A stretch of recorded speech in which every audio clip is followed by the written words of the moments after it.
Have you ever gone through gut-wrenching pain? Have you ever had your heart broken?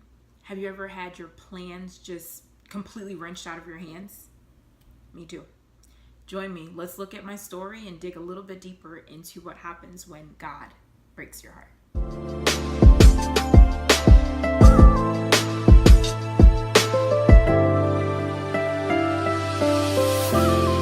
Hey y'all, welcome to Pretty Big Faith with Nellie Michelle. I have absolutely missed you. It has been way too long, but in my absence, I have been going back and kind of laying some groundwork to really revisit the purpose of why I started this channel in the first place and what kind of content best aligns with that purpose, right? Because sometimes it's so easy to just kind of keep going and you're like, wait, where's my destination? Where am I trying to get to? And so I just needed to do some soul searching to get that out there. But thank you so much for your patience. Just to jump right in, what we're going to do is we're going to start a series called When God Breaks Your Heart.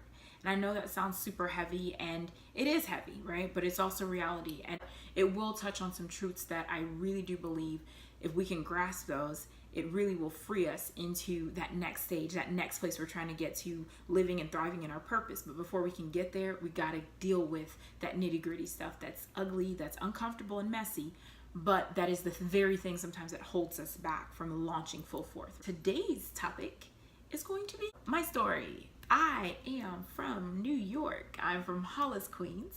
Shout out. And just raised there, born in Miami, but raised in New York. And I went to Atlanta. I went to Spelman College for my university studies, and that was quite a transition. I'll tell you that much. But it was one of the best decisions I've ever made. Just such an awesome time there.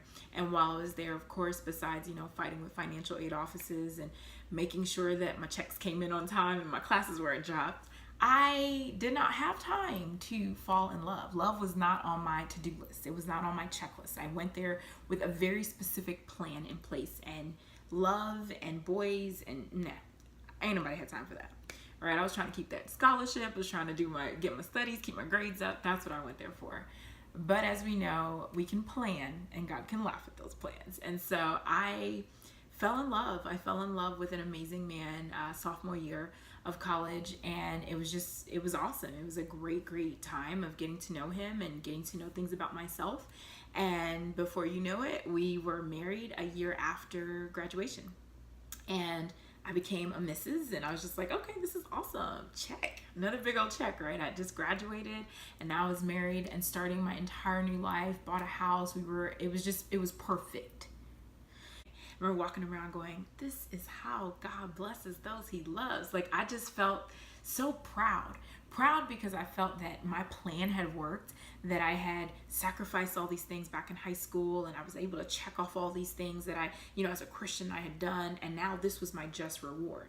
Because for whatever reason, I had this idea that as a Christian, that I deserve certain things, right? So if I did this, then God would do this, and so on and so forth. And so to me, getting married to, the love of my life, that was the greatest indication of his love towards me. How wrong I was, right? Because how many of us know that that's not how it works at all, right? Because bad things do happen to good people. So 16 short months after getting married and starting this amazing chapter, it was over, just like that, in a horrific car accident that left my world upside down. And so one moment I'm thinking, okay, what are we making for dinner? And let's start thinking about our next anniversary trip, to what color casket am I going to choose and what outfit should be the one that I lay him to rest in. Mind-boggling. Like that makes no sense. No one should have to do that, young or old, but no one. And especially not, I was 24. That didn't make any sense. No one knew what to say to me. I didn't know what to think. And here I am looking at God like, but you promised. But you're faithful, but you're good. How could you do that to me, to us? And so that was definitely one of the darkest periods of my life. But it's also one of the times in my life that I had the most sense of intimacy and I was the closest that I've ever been to God. And that sounds so weird and it doesn't really make sense, but that's what it was. That's when I knew who he was for real. And I knew his character, and I knew his face, and I knew his voice, and there was nothing that anybody could do to convince me otherwise. And so, of course, began, just that arduous and long process of grief. And it's been 10 years now. And what I will say is that everyone grieves differently. And the process will look different for everyone. And there's no real time limit on it. But I am happy to say right now that I'm in a place where, yeah, I do consider myself whole. And I do consider that journey having come full circle. But I'm not going to pretend that it was just easy as snapping my fingers. Absolutely not. And so if you want more details on that and just what my process and journey looked like, definitely check out my book, Deep Waters, Trusting God When Your Feet Can't Touch Bottom, because that's exactly how I felt. And you can find it at Barnes & Nobles, Amazon, but also on my site, prettybigfaith.com, and just click on Deep Waters. Also, if you think content like this would really bless someone who is maybe going through a loss, and it might not be a loss of a spouse, it might be just some other kind of painful life interruption, feel free to share this link. Feel free to encourage them to subscribe to the channel as well. And also on prettybigfaith.com, if you subscribe to the blog, you'll get my social media updates, and you'll just kind of take this journey with me together. And we can really kind of dig deeper into what resilience looks like in the midst and in the face of, some pretty tough times. And so that's just a little taste of my story. And I am honored to share it with you. And we're going to go deeper, right? We're going to cover some topics such as, what does being a widow even look like? What does that feel like? Do I date? I get questions like this all the time. Do I want to get married again? How have I managed my relationship with God? Like, is it different from before?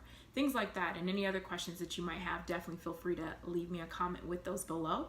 And we'll jump right in. So until next time, we're going to dig deeper. Thank you so much for taking this journey with me. And I cannot wait to see you become the best version of yourself as you really embrace all that life has to offer, the good and the bad. All right, so we'll talk soon. Bye, y'all.